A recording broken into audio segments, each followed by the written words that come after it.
my very best to get this job that I so crave. Hey, what's up, everybody? Welcome back to another episode of Fanzone Debate. We're here for another round one match in the tournament. We got the number 6 seed Nazario Montenegro going up against the number 11 seed Joe Farrelly. We're wrapping up the round one here. This is one of the last 3 matches we have to shoot. Very exciting. And both these guys, I think Joe has had a bit of bad luck in Fanzone Debate. He's found success in other debate leagues, but in Fanzone, he's in record 2-2. He's got a knockout on the record, so not a bad record by any means, but not getting to that like title contention success that I think he wanted to see. And then Nazario, on the other hand, has challenged for the belt before. Has a record that's gotten him up to the 6th seed today. But after his last match, I want to say against Koho, dipped him to be under 500. So he's looking to make a comeback, looking to get to that title shot.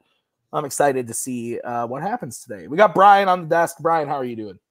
I am doing just great today. Here to help you judge this all international version of Fanzone. Absolutely. And Mark, you're stepping in last minute. Thank you, sir. How are you doing, my friend?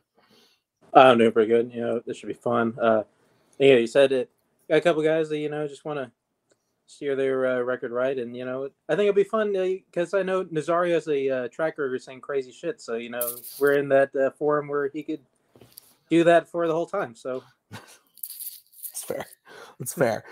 So let's bring in the players. We'll start with the lower seeded player, Joe. Joe, like we said, you've had a lot of success over in Fandom. You've had success over in other leagues that I have no idea if that's true or not. You just told me that, so I believe you. But as far as Fanzone goes, 2-2, not a bad record considering you only get the opportunity to play a few times a year. So good record. Looking to get up into that next step for Fanzone. How are you feeling about going up against someone like Nazario, who Mark alluded to as a bit of a talker? Look, everyone here loves Nazario. I love Nazario as well. I'm looking forward to this. We did debate once in one of the other leagues. He's, I think, still bitter about that. But look, if he starts to go off on crazy tangents, and or even if I think I'm starting to lose the debate, I'm just going to start playing Panama, and that should bring everything back down to a good level, I think. Yeah, that's absolutely fair. Absolutely fair. Okay, so on that note, we're going to bring in Nazario. Nazario, hey, you're here to play Joe. I have a couple questions for you about that. First of all, you lost to Koho. That's embarrassing enough. But now, in order to win, if you win today, you get back up to that even record. And also, you're playing Joe, who betrayed your faction. Made you hate everything. And also, you are from Panama.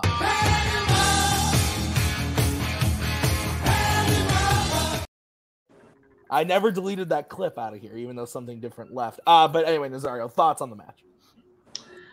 All I gotta say is this guy here, he's a champion in a bunch of leagues and a bunch of shit. But I'm gonna have one question to you, Joe. Do you have an actual belt, a physical representation of your championships? I have a T-shirt that says I had 7. Yeah, but I do have one that I earned answering trivia questions. And this, my baby guy, you don't have. Well, you're not answering trivia questions today, but we are going to get into the debate. Here's how this is going to work, gentlemen. You guys drafted some categories. Then I gave you some questions based on those categories, and you gave me answers back to those questions. We're going to debate those questions tonight before our very souls at the end, to start the question. You're each going to get a 1-minute opening, followed by a 5-minute free form, followed by a 1-minute closing at the end of the debate. Brian, Mark, and I will write on our handy-dandy boards who we thought won that question. 2 votes gets you a point, and the first person to 3 points wins the match. So if we are tied at 2-2 after the prep round questions, we will move to a bonus round. Are there any questions from the competitors as we get into the questions? Have you ever considered starting with a bonus round? No. Okay. Let's do this.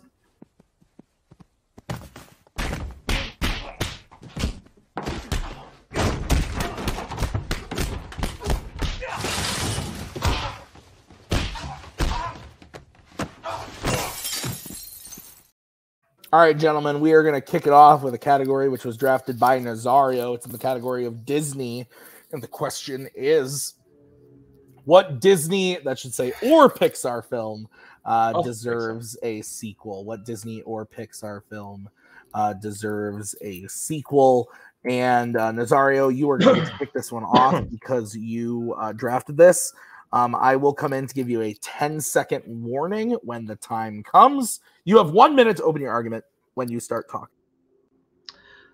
This show has a lot of Ted-centric clips, and I approve it.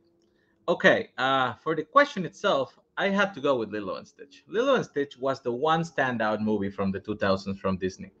And Stitch himself became a Disney icon. He's something you associate directly with Disney. That doesn't really happen with all their characters. And for some reason, he just never went back to theater.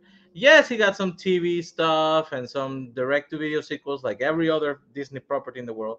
But I think he deserves better. I think he deserves the budget and the glamour of actually coming back to theaters and giving us another story. Give us an update. What has been happening in the last 20 years? Because, yes, it's been 20 years, even though it doesn't feel like it sometimes. We can have an older Lilo becoming an adult and just dealing with this alien having this starting his life, living with her. It's a very beautiful set of characters and a very full of potential movie that just never got a second shot. I'm good.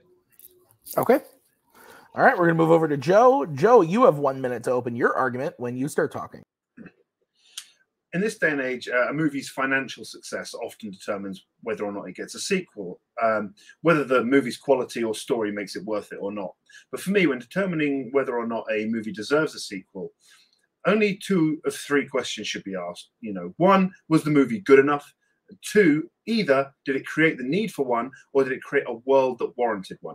For me, Zootopia is the Disney animated movie that fits that description. Yes, it has a sequel in the works, but to me, that doesn't disqualify it from the question that we're asking is, does it deserve one? Firstly, it's a great movie. It found success with both critics and audiences, and 7 years later, it is still popular. Most importantly, it created a world that we only saw so much of. It left a lot still unseen. It left room for characters to grow and develop. And also, cop movies, especially buddy cop movies, they get sequels and they earn their sequels. We've seen this throughout movie history, and I think that's why Zootopia deserves its spot. Time. Okay. Zootopia versus Lilo and Stitch. Gentlemen, you have 5 minutes and one of you starts talking. I will throw up the 1 minute warning like that when the 1 minute warning comes, and then I will come in for the 10-second warning. If I feel like someone is talking too long or not giving the other players some time to speak, I'm going to throw up the let's move on. And then if I feel like you're even still not shutting up, I will come in and hit you with a stick. So 5 minute freeform when one of you starts talking. Did you actually say that cop movies get sequels, so this should get a sequel? I said that traditionally we've seen that those sort of movies allow their characters to move on because of the type of stories they tell.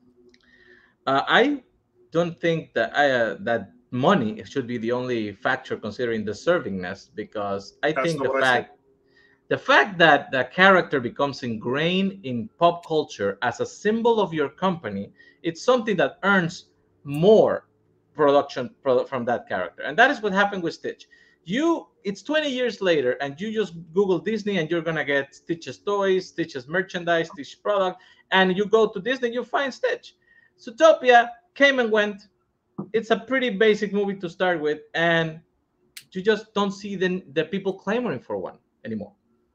I think the problem with your argument for Lilo and Stitch is 20 years you don't see some people clamoring for one. Firstly, just to go back to your earlier point, I didn't say that it's about money. I said that's what gets a sequel. I said what deserves a sequel is something that warrants it, whether it's a story and a world that created it. Also, you said that Lilo and Stitch was the only standout movie of the 2000s. I'm sorry, but Treasure Planet and Atlantis, they're even the stories within them created a warrant for a sequel. Especially Treasure Planet. You look at the world that created. That's something from the 2000s that I think creates a world that deserves a sequel.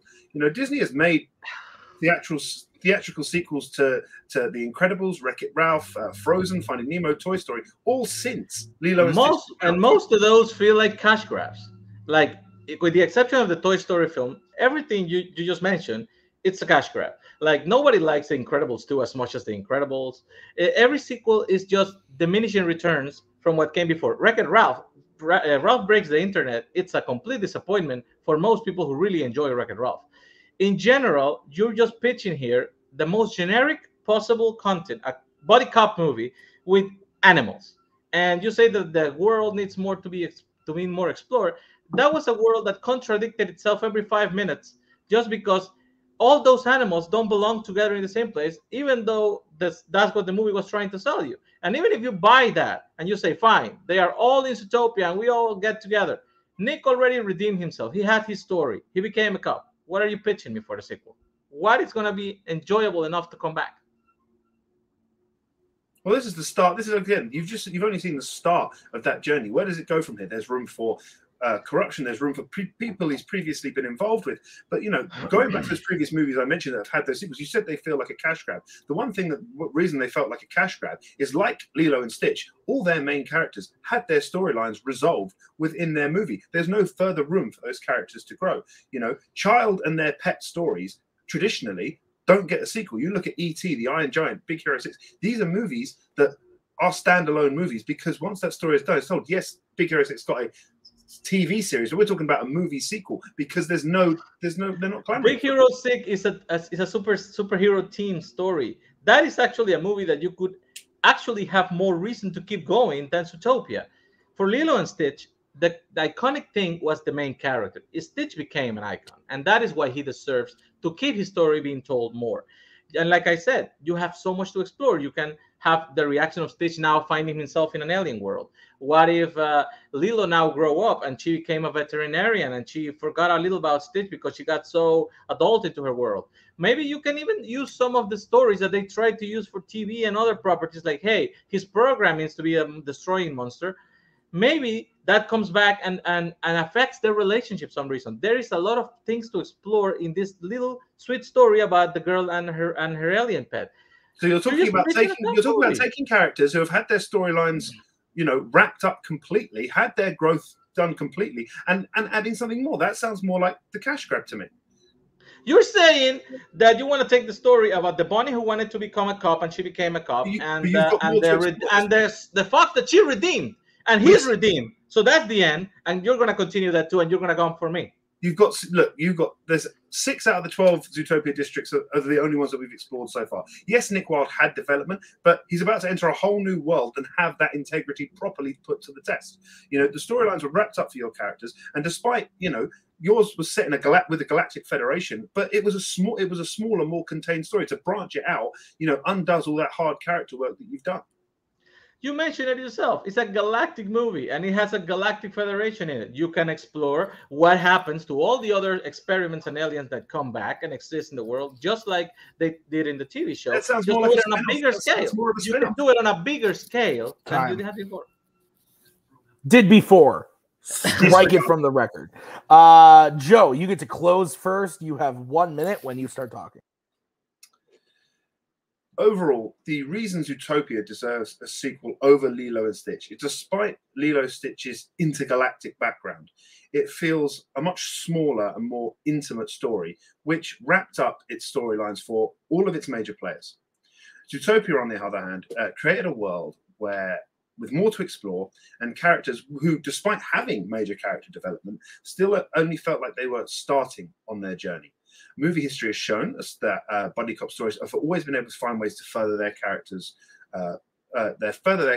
plus the worlds they live in. There's always going to be that room, and especially for Nick Wilde, you can put that integrity, the newfound integrity, to the test. And I think that's an interesting story, especially to see how Judy Hopps develops as a more established police officer. Now she's got into that. Now she's finally sort of overcome her initial challenges. It's about helping Nick.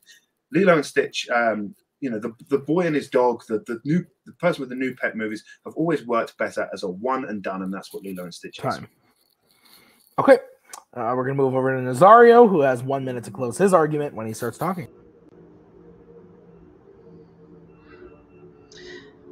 If a movie's about a kid and his dog would be a one and done, we wouldn't have like 600 Scooby-Doo movies.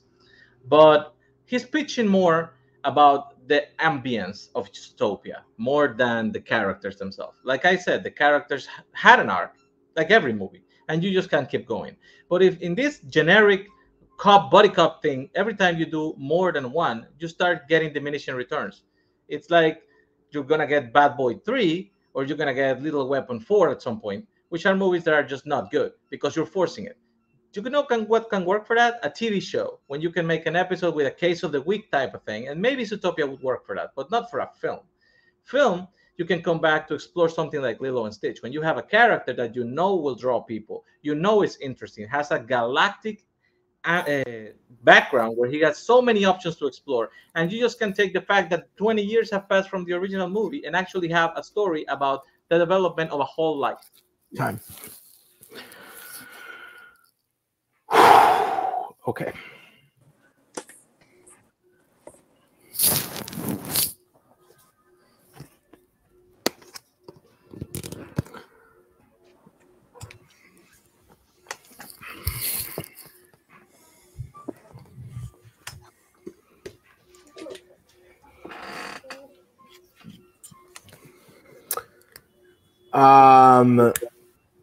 I don't know about you guys, but I can definitely tell we're getting into the meat of round number one, where the players are a lot more closer and ranked. Yeah. Because this was probably the best opening question we've had, other than Mike Hanley coming in and going, "My pick is this," and then yielding 55 seconds of time. That was pretty great. But literally the whole match, he did that. Every prep question, he went, "My pick is Captain America. I yield my time." And that was it. And it was incredible. And he won 1 point, which was the craziest thing. Okay, Brian, are you good? I suppose. Yeah, same. That's how I feel about this. This is like the definition of 51-49 to me. This was great. And even taking the personal bias out, because I hate Zootopia and I love Lilo and Stitch, I thought both players did really well here, kind of explained to me what their movie would be, what a sequel could look like. They both did great at pointing out things about the other that wouldn't work. Oh, I'm kind of questioning, but I already wrote it down. I went with Nazario. Again, I think this is like as close as it could possibly be. I thought this was really, really good. And I think that the final thing that kind of did it for me was, honestly, and maybe it's not fair, but I kind of started to take this as a pitch question when both were just kind of going back and forth, and everything was just adding up.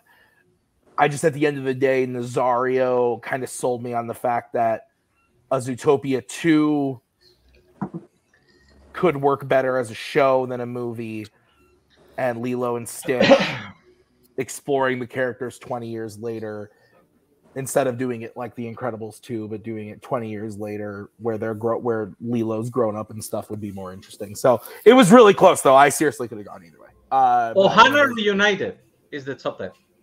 What? Ohana Reunited is the subtitle. Oh, interesting. Brian. Strike that from the record. Yes. Thank you, Brian. Yeah, this wasn't tough ones. I mean, it's they both pick one. I mean, obviously there is some demand for sequels for both those, because one of them's already had some in in non-theatrical area, and the other one's got one coming, which either we don't consider either one of those in it, but they're both obviously ones that people want to see sequels to. This is a tough one for me. I did end up leaning towards Joe, so I'm going to make Mark be the bad guy. I don't know if there's any one thing that really made me pick one over the other.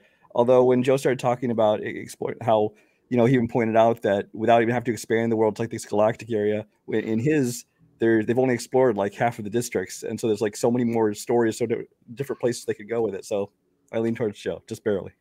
Yeah, that's totally fair. Mark, as Brian said, you get to be the bad guy. Also, my lights are flickering, so if I go, I'll be back. Hey, same. There was a tornado siren during the first round, but I'm already in my basement, so it's okay. Mark, go ahead. Good to know. Yeah. I'll just go. I went with Nazario. I think for me personally, I think he did a better job of both. I think he did a better job of selling me on at least what a sequel would look like, and I think more possibilities of what a Lilo and Stitch sequel would look like, and also I think he had more answers. I think when Joe hit Lilo and Stitch, I think kind of more than Joe had answers when Nazario hit Zootopia. Or I think I don't know, I may have said that wrong, but no, I feel you. I got what you meant. Okay, so Nazario wins the first point. We're gonna move on to the second question. This was drafted. Pause for a second. Sorry. Yeah, I just want to pause for a minute and make sure my dog's downstairs and everything. I'll be right back. Yeah. Okay. Go ahead. Cool. All right. So we're gonna move on to question number 2. This was drafted by Mr. Farrelly. It's in the category of comedy, and the question is, who is the best comedy director working today? So, Joe, you get to kick this one off. You have 1 minute to open your argument when you start talking. For me, Taika Waititi is the best comedy director working today. Since 2007's Eagle vs. Shark, Taika has been pretty much on the map. Since then, we've had Boy, What We Do in the Shadows, Hunt for the Wilder People, Jojo Rabbit, and both the Thor movies. And I think all of these movies have left audiences laughing. And that's the key of the comedy director. Make your audiences laugh. You know, these movies, unlike other comedies, some comedies that we get throughout the years, they come and they go. But I think, especially movies like Jojo Rabbit and What We Do in the Shadows, and Thor Ragnarok as well, I think they resonate and they have remained with their audiences, and they're ones that audiences continue to revisit, and also ones that, especially I think with What We Do in the Shadows, that people will still recommend. So have you seen this one yet? And I think that's the important thing. Some comedies come and go, other ones stay, and they have the longevity. And even after years, even after repeat watches, they're still funny. And that's why, for me, Taika Waititi is the best comedy director working today. Time. Nice job getting in that minute, Joe. Let's move over to Nazario, who has 1 minute to open his argument when he starts talking. If we're talking who's the best comedy director working today, I think the only possible answer is Edgar Wright, because the guy has not made a bad comedy yet. Like, he has made 6 movies. 5 of them are comedies on some level, and they range from a complete different types of movie. He has a horror comedy, he has action comedies, he has sci-fi comedies, he did a comic book comedy, and they're all memorable. They are all movies that find their audience, keep people bringing them back, become memorable. People quote them. They know the movies by heart, and they just become, even if they're not successful at the theater level with the box office, like was the case with Scott Pilgrim, they do become cult classic that people just watch over and over and over again.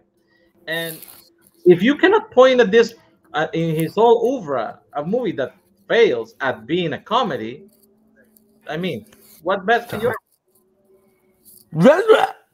Strike it from the record. What best can you ask? I said. I missed whatever the last word was, but strike it from the record. All right. Taika Waititi versus Edgar Wright. 5 minute free form, and one of you starts talking. You're trying to sell me on Love and Thunder. You're really trying to sell me on Love and Thunder as a good comedy. What's the biggest criticism of Love and Thunder? It leaned too much on the comedy. That's the biggest criticism of Love and Thunder. You're talking about Edgar Wright. Those the 4 you mentioned, the sci-fi comedy, the action comedy, the horror comedy, and the comic book movie comedy, they're all pre-2013. We're talking about best comedy director working today, not 10 years ago. He's still working today. He just doesn't make a movie every 5 minutes. He just doesn't make comedies. He made Last Night in Soho because he tried something different. Yes, that's why I didn't count it. What I'm saying is, he did that movie and he's taking a break to do something else. We're talking about working today. The man is still directing films. That counts for the working director part. On your part, you're trying to pitch me one of the worst MCU movies. Worst MCU movies, Thor, Love and Thunder, as a successful comedy. You're saying that people bitch that it was too comedy. That doesn't mean it was funny or memorable, like you said yourself.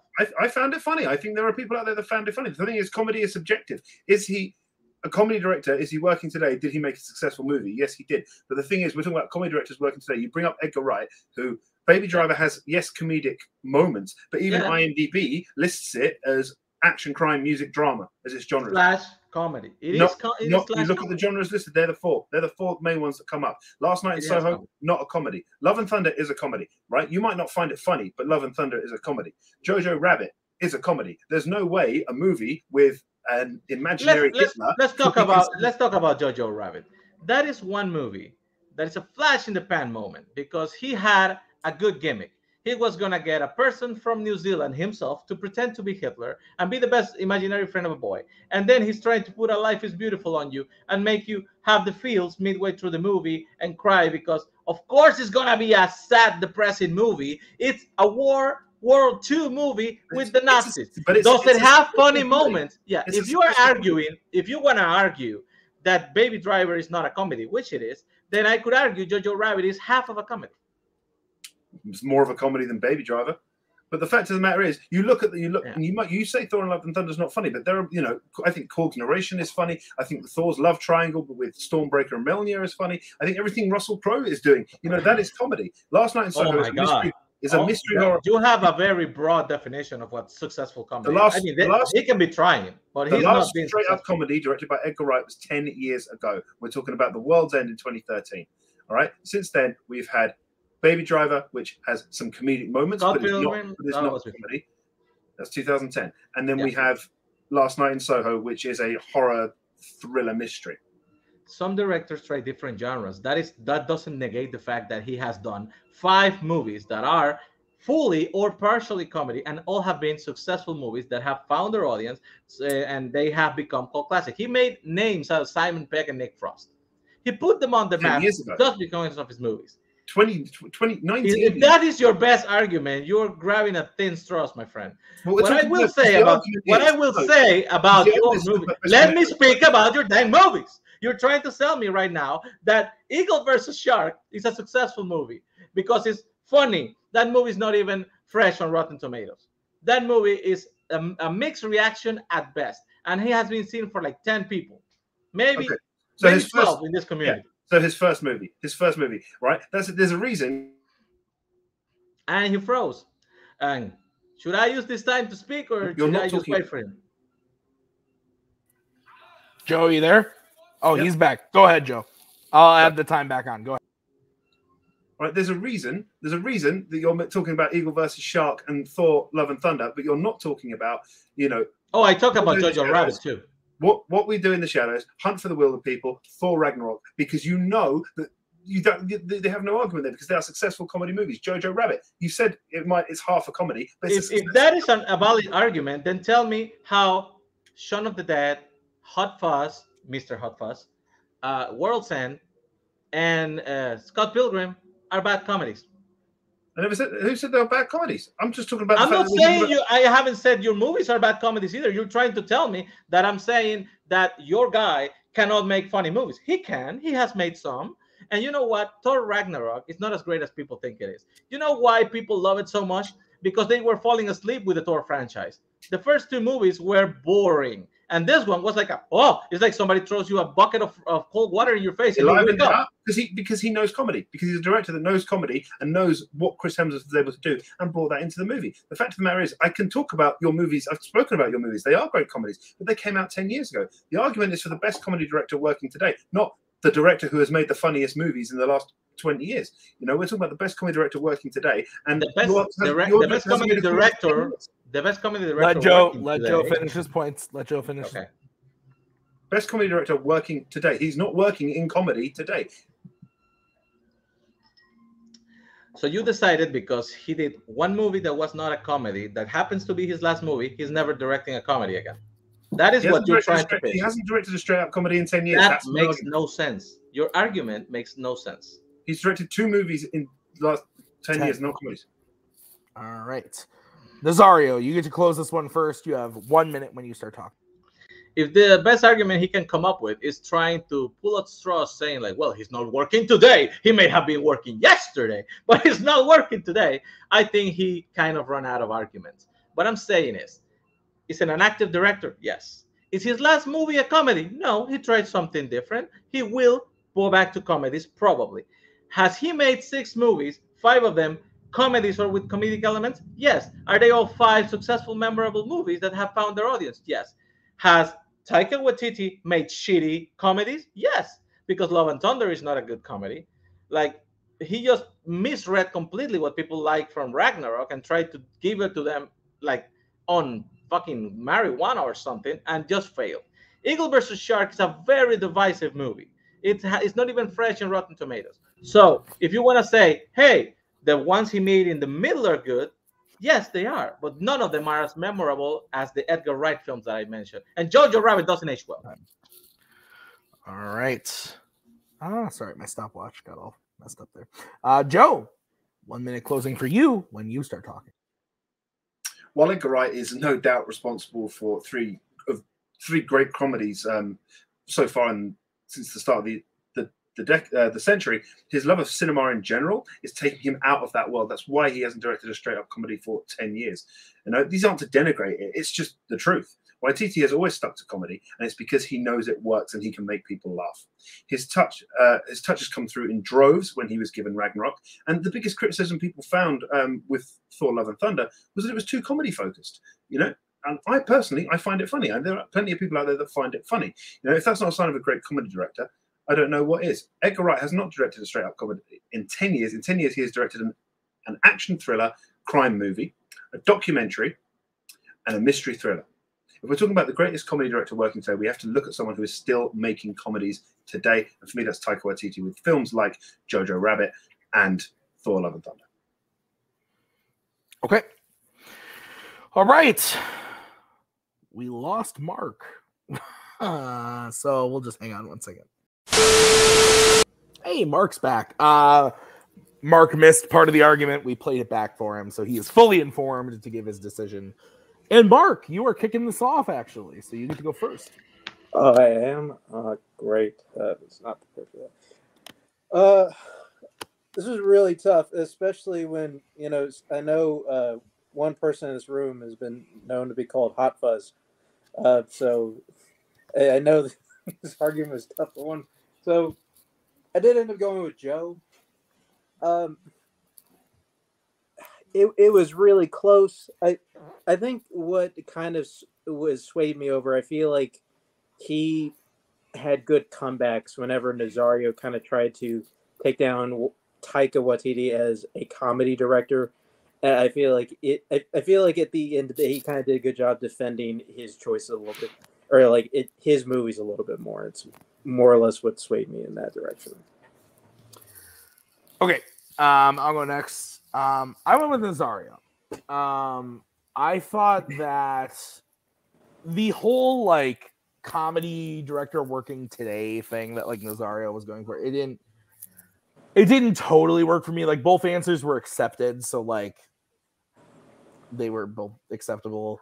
So that it didn't 100% work for me, but I thought that Nazario at the end of the day was able to convince me why the comedy movies that Edgar Wright has made are better comedies. Therefore, he's the better comedy director than the comedies that Taika has made. Again, another close one, but I do feel like Nazario eked that one out a little more. I'm a little more confident about that one than I was about the last one, where it was super close. So, Brian, you get to decide this one. Well, I'm going to tie it up. I had Joe. Oh. For me, it's like I know that people take different approaches to questions. In this case, Joe kind of broke apart the question and said, you know, is he a comedy director? Is he working as a comedy director today? And he kind of decided to approach jumping on Nazario's choice that way, which I love Edgar Wright's comedies. I think they're very funny. Honestly, if I was picking just comedy director in general, I might vote for Edgar Wright. But I mean, as much as Nazario said he was just like grasping at straws, taking that approach, that is an approach to take on the debate. And when, you know, Joe pointed out that, you know, he directed great comedy movies, but, you know, he's not been directing comedy in over 10 years. He's done documentaries and thrillers and things like this. That is something to take in consideration. And even Nazario was talking about how when you compare, you know, their best films, you know, they're not as memorable. But then again, we're talking about past films as opposed to what the work they're doing today, which is, it's all a matter of interpretation of question. But I thought Joe did a good job of breaking that down. All right. So that's why we have 3 judges. We're going to bring in the next question, which was drafted by Nazario. This is in the category of horror. The question is, what horror film has the best lead character? Nazario, you get to kick this one off. You got 1 minute when you start talking.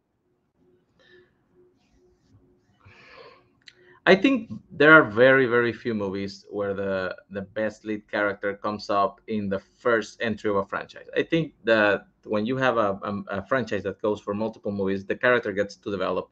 You get to meet them and you get to see other faces of what they are, and they become a more solid entity as part of the movie. So I'm going with Ash from Evil Dead 2, because this Ash already experienced the events of the first movie. He has the character we have seen him before. You have seen him grow, and I think it's more established in this movie. Also, this is literally a movie that gets carried by this character. The rest of the main cast doesn't even show up in the cabin until halfway through the movie, and to this point, he has been able to be fighting off the Deadites, making us care for him, making us laugh, making us worry for him, and basically just being the heart of the whole thing by himself, and that is very memorable. Okay. All right, Joe, we're going to move over to you. You have 1 minute to open your argument when you start talking. You are muted. You're muted. Cannot hear you. I was still muted from when Mark was watching the thing. Oh, okay, I'll cut all that out. You go ahead whenever you're ready. The horror genre has given us many memorable characters. These characters have depth. They grow, they develop. That's what makes a good character. And especially in the horror genre, you have a lot of characters that fall into certain tropes. And the important thing with a character is if they can break through those tropes, speak to their audience, connect with their audience, and continue to be memorable and continue to be brought back. There are none better for me than Sidney Prescott in 1996's Scream. Whilst the use of meta horror, hilariously quotable lines, and the murder scenes that keep even, I think, the most seasoned horror fan on the edge of their seat make Scream fantastic, I think Neve Campbell's performance as Sidney is simply unforgettable. The way that character is written, the way the character develops, the way that the character grows, I think is a really unique way to look at the final girl that we've had so many times. And I think not only is she able to escape those tropes, I think she's able to branch out and become her own character and something unique. Time. All right. Ash versus Sydney. 5 minute free form when one of you starts talking. If we're going to get specific about the questions, you picked the wrong Sydney movie, my dude, because Sydney in the first Scream movie is as generic final girl type as they come. If you had said Scream 2 or Scream 4, it's a more developed, memorable character where she has been toughened by the events of the previous films and she actually knows more about the rules. It would have been more interesting. But the first one, she's not even the most significant or impressive part of that cast. Dewey calls your attention in every scene he's in. Gail Weathers does too. And those characters and their relationship were more memorable than any Sydney does. Ash by himself carries Evil Dead 2. But you know I can't pick those characters because they're not the leads. And I think although Sydney's initially portrayed as that innocent, slightly timid high schooler that's carrying this sort of trauma on her shoulders like the generic final girl, I think her interactions with Ghostface and these other characters, you know, prove her to be an incredible source of strength and resilience. Ash is a fun character. Ash is a cool character. But there's no real journey. There's no development there. You know, it's this something the Deadite comes for him, he gets out. There's a brief reprieve, and then it sort of happens again. And that's the continuation of the movie. Ashley is 3 times more developed than what Sydney is. He stars as Ashley Williams, the guy who they actually give you a small recap as part of this movie, so you actually have it in the same film that you can see his arc. He's the guy who's afraid of everything. He's trying to protect his girlfriend. He fails at that, and then he actually gets to be possessed by the Deadites, and that makes him grow as a character. He learns to have to do sacrifices. He has to cut his own body when he gets possessed to be able to just keep going. And he tries to protect people from coming into this house. And by the end of the movie, he's willing to do the ultimate sacrifice, which is to put himself in a position where he's going to be sacrificed to save everybody else from the evil spirits. That's a complete arc. And it's synonymous to the movies. Like if you think Evil Dead, you think Ash. That is how great he is. Sidney is just part of a larger cast that they actually kept for like 5 movies. They had kept the whole original 3 cast for 5 movies because she needed all that support. No, I think you're sort of misreading. I think you see throughout both movies, both Scream and Evil Dead 2, that yes, both tackle adversity. I think Sidney is allowed to be much more vulnerable, and I think that adds layers to her character. We're not talking, this is talking about a story about a character, and you want that audience to connect with the character. And I think when an actress and a character show that vulnerability, I think they're able to do it more often. I think yes, Ash is able to show a great deal of resilience, but I think nothing about each sequence really changes. The forces of evil, they come at him, he fights them. There's a brief reprieve, and it repeats.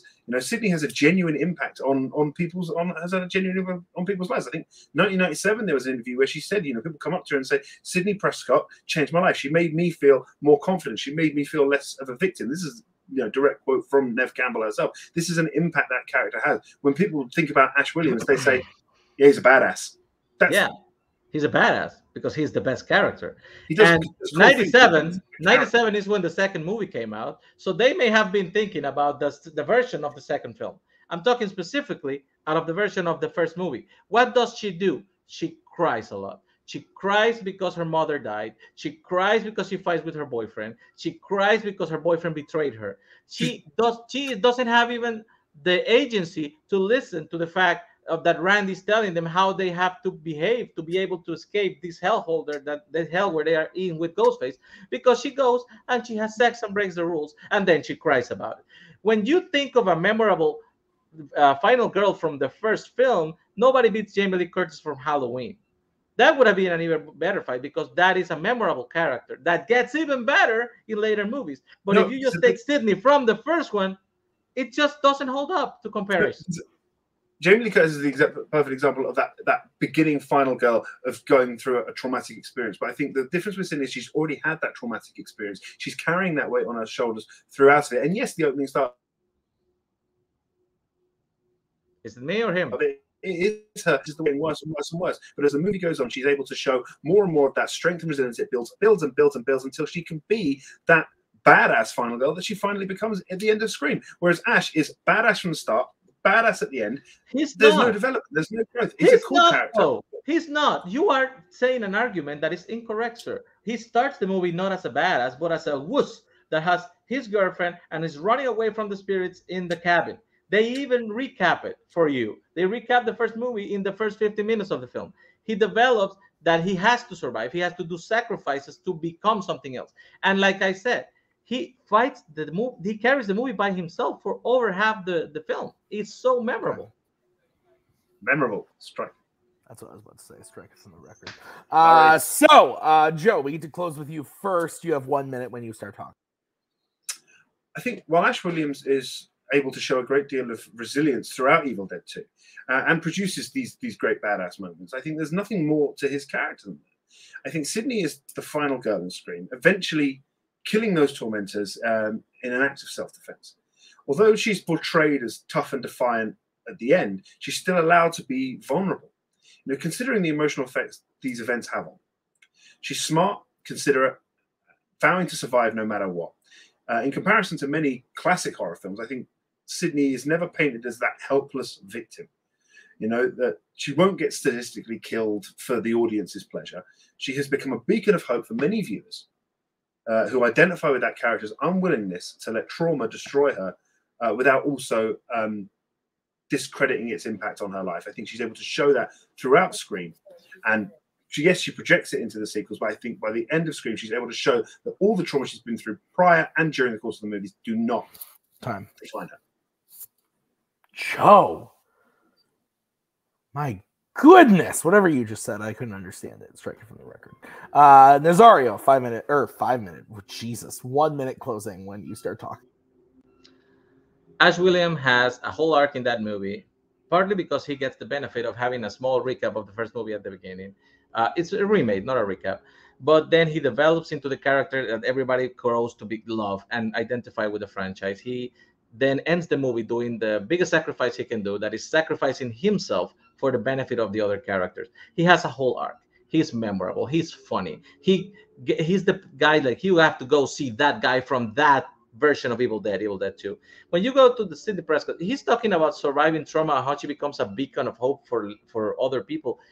The trauma that she has is the death of her mother. That is a normal life situation. The trauma of surviving the ghost face attack, which is the one she's referring to, comes from the character in the sequels because she has to go through that in the first movie. And he picked the first movie where she mostly just cries and is very, very forgettable. Dewey is more memorable. Gail is more memorable. Randy is more memorable. Time. All right. They're bringing the judges.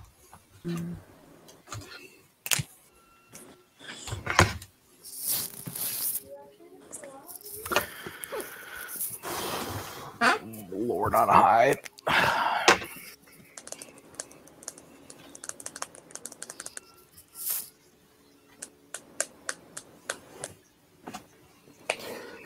All right, are we ready? Yep. Mark, you good? Yeah. All right, Brian, you're kicking us off. All right. Nazario, I don't hate you. No. I voted for you, Nazario. I just wanted to see him freak out. Yeah. No, I think that this was all right debate. I think that Nazario made a very strong point for Ash. I mean, how he's kind of the heart and he carries the whole thing with just the one main character. How you need to watch that version of the character from that movie is when he really became the character he is, and how fun and badass he is. Whereas Sydney, you know, she is kind of just another final girl, especially as Nazario decided to attack the point again with semantics about you picked this particular version in this particular movie, where, you know, she was more interested in other movies, and in this one she was just kind of the final girl. Mark. Yeah, I also am Nazario. Yeah, I mean, kind of piggybacking off of what Brian said. I think there was a little bit. I think Nazario did a good job of attacking Joe's specific choice, and then also whenever I think Joe had a decent point against Ash, Nazario usually had a pretty good answer, but especially attacking how Ash didn't really have an arc in Evil Dead 2. I go with Nazario here. All right, my vote doesn't count. I also went with Monty. I thought that this it's the third vote is the one where I always give you a weird fucking nickname. I thought that, again, I don't hate Joe. I should clarify that. Joe, I think you played very well. I should have picked Corey. I think that honestly, I mean, maybe. I think that on paper, this is a lot closer. And honestly, on paper, I kind of go with Sydney. They took it in a way I didn't even think of, where they gave me specific movies. And I was just kind of like, who's the best lead character in horror? And they were like, this is the movie. And I was like, yeah, that makes sense. And they went with it. And I thought that worked. And Nazario kind of made Joe fight that fight, because Joe easily could have said, like, no, I'm talking about the whole Scream franchise. It doesn't say like which specific film. I thought this worked really well. I thought Nazario won this pretty handedly, in my opinion. I thought Joe did well, but I think this was Joe's weakest of the three so far. So, but we're moving into a final question. Joe does have to hit this in order to move on to the bonus round. And it's in a category he drafted. Oh, it's my favorite. It's Jimmy B. And the question is, who is the worst James Bond villain? There's so many to choose from. Joe, you get to go first. You have 1 minute when you start talking. After 61 years, 25 movies, 007 has faced off against many a villain. Some great, I'm not so great. For me, the worst thing I think a villain could be is forgettable. And there is none more forgettable than Dominic Green. To remind you who that is, it's the guy Matthew Almeric played in Quantum of Solace. Quantum of Solace was a movie that was hindered by the writer's strike of 2007. The action sequences were written, but the rest was sort of filled in along along the way. And it shows an underdeveloped villain working for an underdeveloped agency that ended up pretty much being retconned 7 years later. For me, Dominic Green offers nothing in terms of villainy. He's drab, boring, bland, and does nothing really memorable.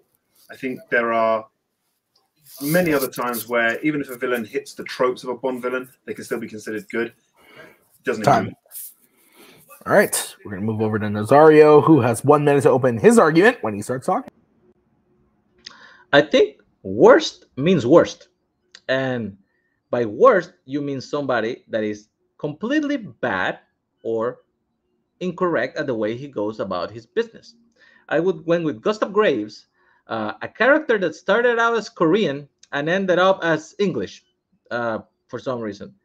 His plan is to develop a satellite that can harness the power and the heat of the sun, and his lair is an ice castle. Yeah, I think that's about right. Let's get into this. The Mike Hanley approach, one could say. Forfeiting about 30 seconds.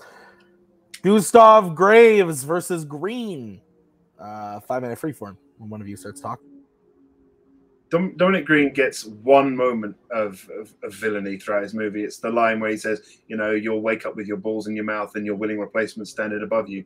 You know, that's the line. That's the only line of villainy he really gets. And it's so late in the movie that I don't think even Matthew Almeric believes what he's saying at that point.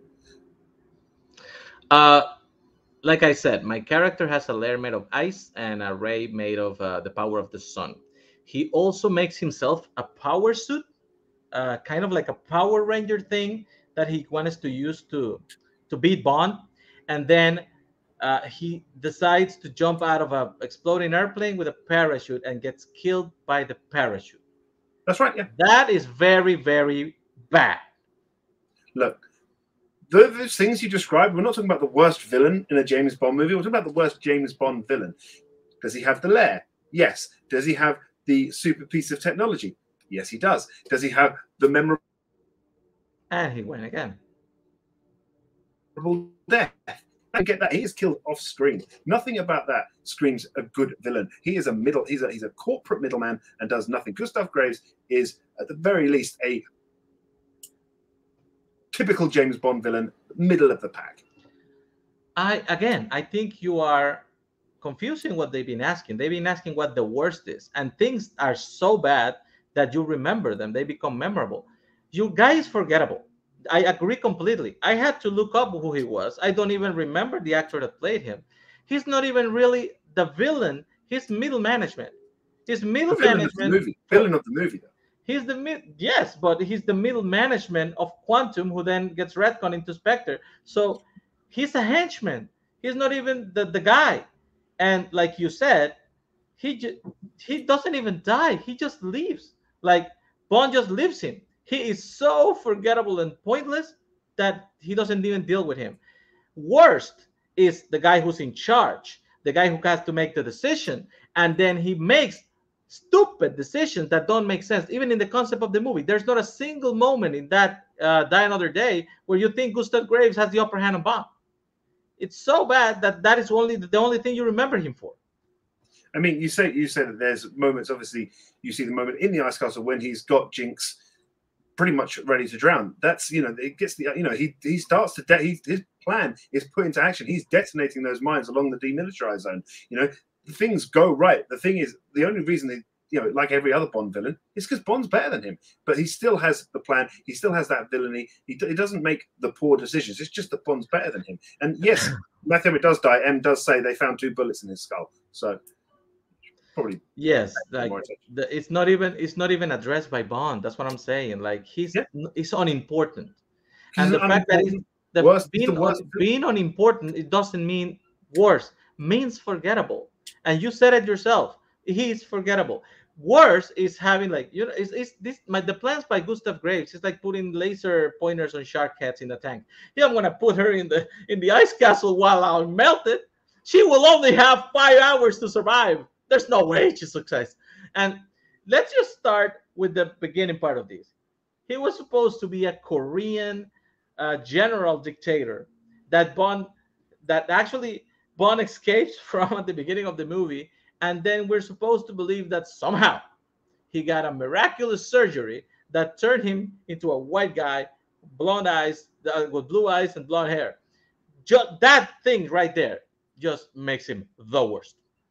I mean, Dominic Green's one objective is to get the secondary villain to sign a contract, and you know that doesn't even go well. Look, put his gets it. Oh no, the hotel's blown up. That's his one job, is to get a signature on a contract, and he fails at it. Your guy, Gustav Graves, is trying to start a war, build a satellite, blow up all the mines in a demilitarized zone, and he pretty much succeeds until Bond comes in at the end and gets himself to that plane. He's already blowing up the mines in the demilitarized zone. At least he starts to succeed, whereas Dominic Green can't even get a signature on a piece of paper. So he's the worst villain in terms of his attempt at villainy, and he's the worst villain in terms of a character. Like I said, your henchman, that is not the main villain at all, he succeeds. He kills the girl in a scene that is a pretty good homage to Goldfinger, except changing, gold by oil.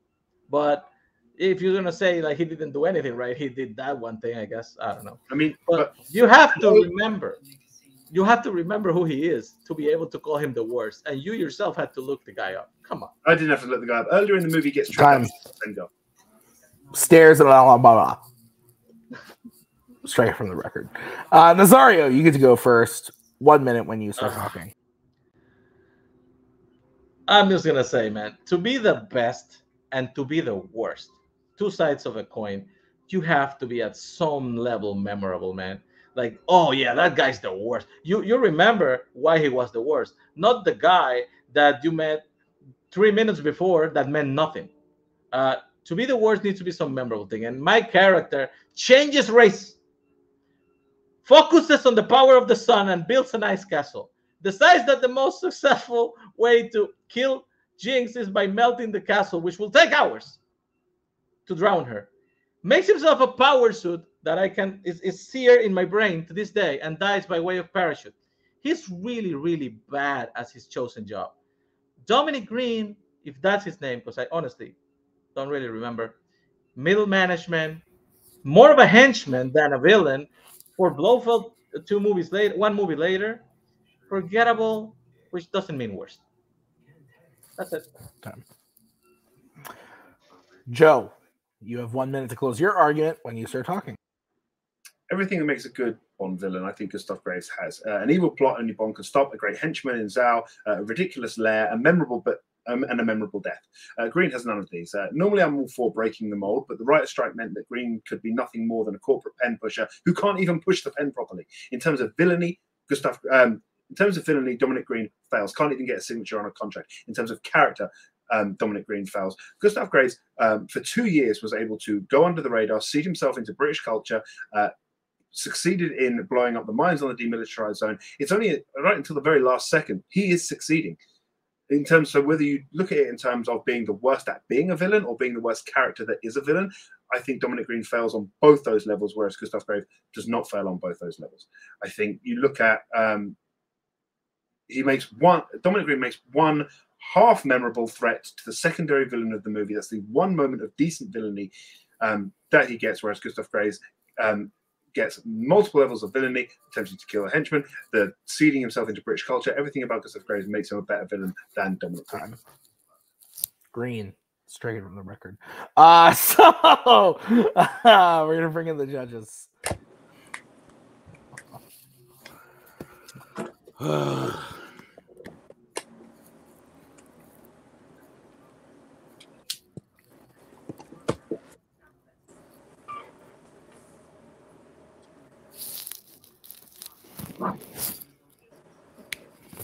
You guys ready? Yep. Okay.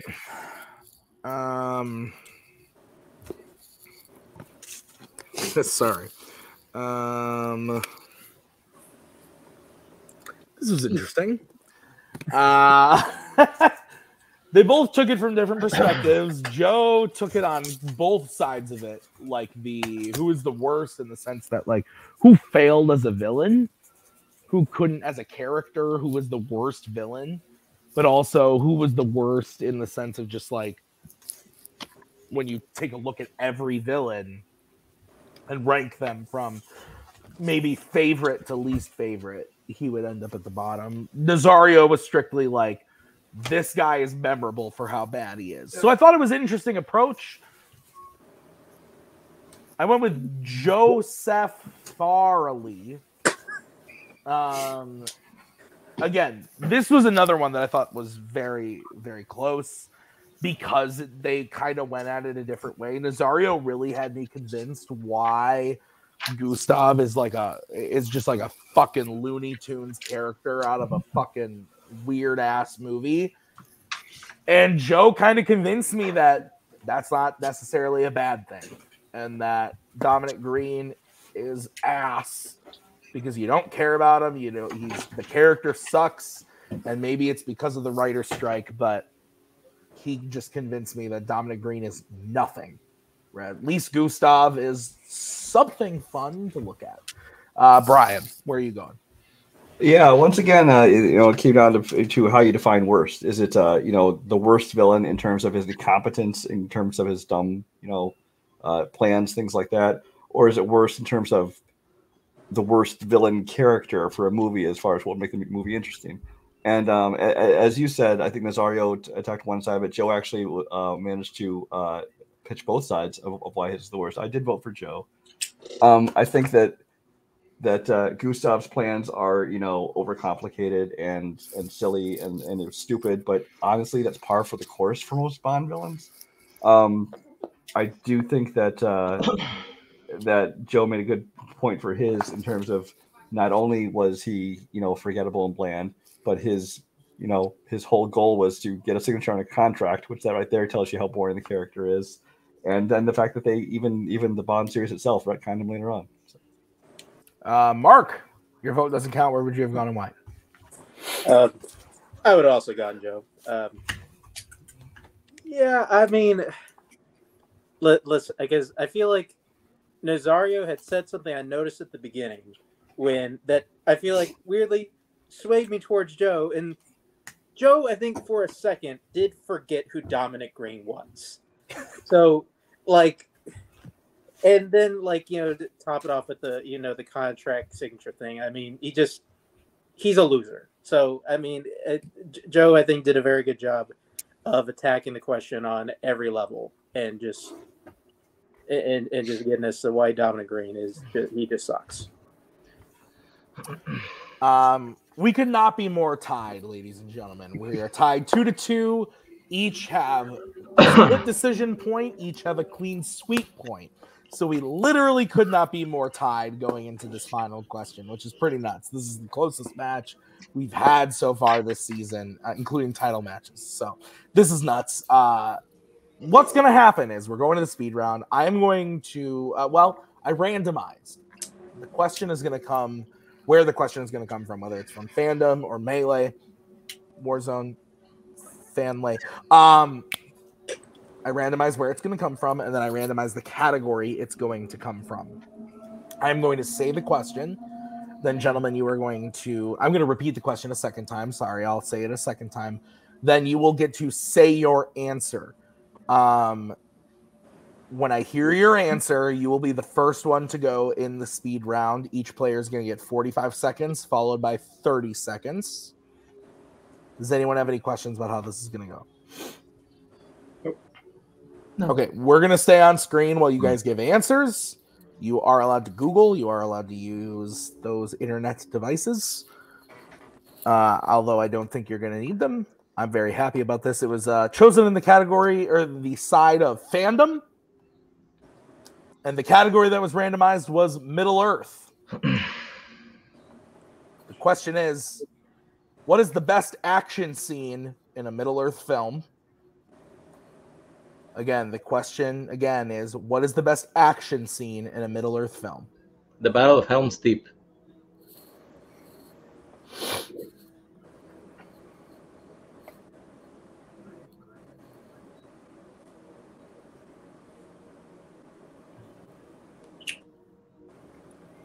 The Battle of Amalhen. The end of Fellowship of the Ring. Perfect. I don't know what he's talking about. Can everybody tell me what that is? Aragorn versus the Nazgul and all that shit, right? versus the Urukai. Oh, I'm sorry. At the end, Urukai and all that stuff. Yeah. Oh, Not Weathertop. At the end with Amonhen, Boromir dying, all that. Yeah. Okay. Joe. So Nazario is taking all of Helm's Deep. Joe is taking all of Amonhen at the end of Fellowship. So basically the end of the first 2 movies. Great. Okay, so I'm going to take Brian and Mark off. I'm going to stay on screen to give you guys your 10 seconds. Nazario, you're going to be going first because you spoke your answer first. Nazario, you have 45 seconds when you start talking. You're staying in the screen? All right. Yes, you are. You're on the screen, right? Sorry. Yes, I'm staying on. Yeah. Okay. I think the Battle of Helm's Deep is the perfect balance between the other movies. I think the first movie lacks action, and I think the Return of the King has way too much to the point it gets boring. The Battle of Helm's Deep concentrates the essence of a big battle in Middle Earth in just one point, where you have the least kind of people that are trying to survive, where they get the surprise backups from the elves that are going to help them survive. And even then, you can see them face defeat at the worst possible moment. They are losing the Helm's Deep fortress part by part. Every time more dead. You can see Aragorn seeing his friend from the elves dying, and you start to despair with them until they just say, let's just ride one last time together. And then hope comes back in the form of Gandalf and the Rohirrim, and then they win. It embraces everything in one single battle. All right, Joe, 45 seconds when you start talking. Think about a good action sequence. You want your palms to be, you want palms sweaty, knees weak, arms heavy. You want all of that stuff. And I think the Battle of Amonhen at the end of Fellowship of the Ring, I think it gives you that. You know, not only you talk about a great action sequence, to get those sort of emotions, to get those feelings coming, you need stakes. All the characters in that battle scene are cared about. You have all the remaining 8 members of the Fellowship. You get a great battle scene. You get Aragorn being that beacon of hope towards the end. You've already had the stakes raised by Gandalf dying earlier in the movie, or so we think, and then you get these stakes out of it at the end by Boromir dying at the end. That is still that's that gut punch. You have all the characters involved in some sort of action sequence. You finally get to see sort of Legolas and Gimli really sort of taking people on, unlike they really didn't get a chance to do that in closed space in the Mines of Moria. You get all, but I think you get all of that. Whereas I don't think you get it as much because there's far too many characters you don't care about. Nazario, 30 seconds. He's talking about big stakes. The stakes are end quickly in Fellowship of the Ring because Frodo gets out of that battle really fast, and then you just see the other people who are good characters, but they're not as important as Frodo fighting, and it doesn't really matter if they survive or not because the ring is already out of there. If you want to see a lot of Gimli and Legolas, they have a count of how many people they kill in the Helm's Deep scene, and you see them doing all these special battle moves, all these special effects. It's very entertaining, and you end on a beacon of hope because you were about to lose half of mankind right there, and you earn a victory with Gandalf. Time. All right, Joe, 30 seconds.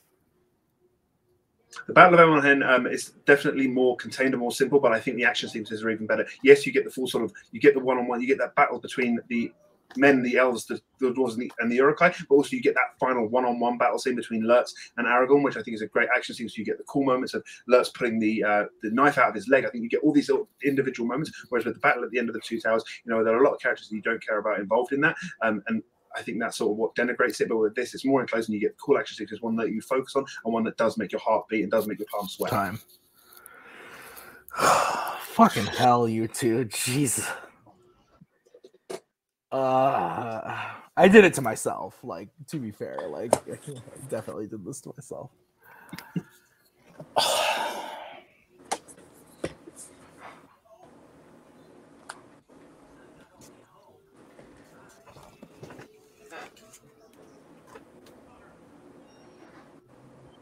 It's 2:30 in the morning. I would have given it bonus points and worked Mom's spaghetti into there as well. I only had 75 seconds. Brian, you look ready. Yeah. Mark, you're kicking us off. Great. All right.